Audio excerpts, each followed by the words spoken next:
précipité kobimisa album ya 12 titres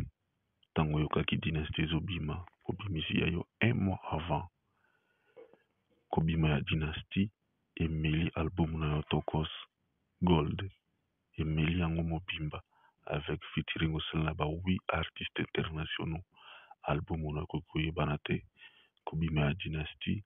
album na yo ebongi na marché ekoti ata na kati ya playlist te ekoti ata na kati ya 100 premier na Amazon te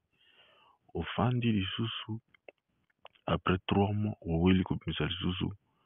bloqué mais Dynastie continue toujours kaka kodame yo parce que Dynastie eza album costaud et na ba variété ezala te na musique africaine yo lisusu oye koloba lisusu bloqué aussi bloqué yo moko soki bomoni moto akomi artiste akomi kobimisa album après chaque 3 mois to après chaque 2 mois ba single boyebaki artiste wana asili nani wana Tantine Fani asili akomi koluka bato basala akomi kotinda bato basala ba challenge po amisa bango na clip c'est-à-dire boyebaki stratégie eza lisusu te faux chanteur atikali kaka danseur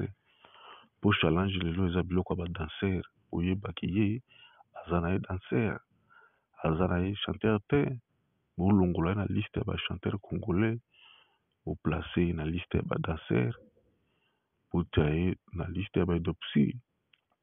bato ya nsima bato bapesaka nsima mpo akokopesa voi na ye te apesaka na ye nsima aza na ye pd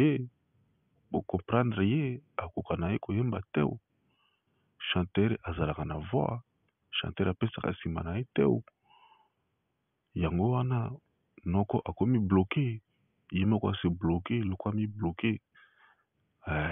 yango wana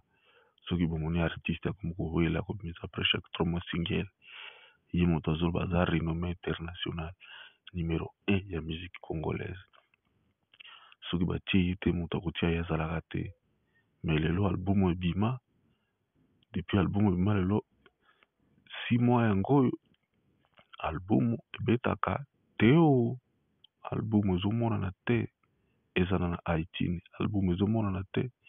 ezana na Amazon album ezomonana na 100 premier te boyebaki carrière na ndeko esili abandaka kokondane bato festival mais lelo ye nde akomi moto ya liboso na festival ye lelo moto ya liboso kosalela Google AdSense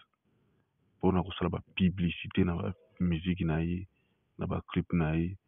bloqué elingaki emonana mingi te mais asombaki publicité ya Google afinance Google mbongo ebele yango bomoni mbala moko esali presque 30 heures ekomisi 1 million de vues après 30 heures ebloqué wana esali lelo soki 4 sur 5 jours ezokoma 2 millions de vues te boyebaki eloko ya mabe efutaka te moto soki amesani kosalela lokuta ebomaka ye asalela bosembo lokola le padre asalaka vérité tous les jours wana nde bokomona bokoyebaki artiste na bino aza mayele mpe makambo na ye ekoleka na ndenge ya malamu yango wana bawangi lor otia biso motema likolo te biso nde totindi bino te bosala bisalasala na bino moko boponi nzela na bino ya kotriche tricherie ekangi bino mpona baloba français balobaka une tête bien faite et plus qu'une tête bien pleine yango wana oza na posa koluka ba plein mais qualité eza te mais tandis que le padre alukaka moto ba qualité alukaka ba plein te alukaka te balobaki ye nde ye au moins bato nde baloba ye milobela te bato nde baloba mais lokola kombe ndeke oyo alumbaka solo ya molinga